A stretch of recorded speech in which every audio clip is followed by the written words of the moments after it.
আসসালামু আলাইকুম, hello everyone, সবাই কেমন আছেন? এখানে আমি নিয়েছি মুগ ডাল একেবারে বাজারের মতো করে আমি আজকে ভাজবো। এখানে ডালগুলো আমি 2 ঘন্টার মতো ভিজিয়ে রেখেছিলাম। ভিজিয়ে ফ্যানের বাতাসে এরকম ভালো করে আমি শুকিয়ে নিয়েছি, একেবারে ঝরঝরা করে শুকিয়ে। তারপর এখন আমি একটা ছাঁকনির মধ্যে ডালগুলো নিয়ে নিচ্ছি।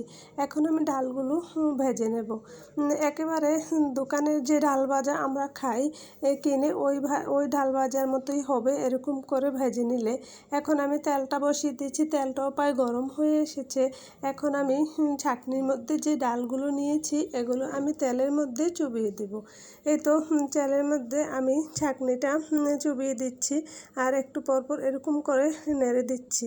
এখন আমি একটা পেঁচালার দিয়ে ডালগুলো একটু নেড়ে দেব। এরকম একটু ডালটা নেড়ে দিবেন, তাহলে ডালটা খুব সুন্দর ভাজা হবে। তারপর আমি একটু পরপর ছাঁকনিটা একটু উঠিয়ে নেব।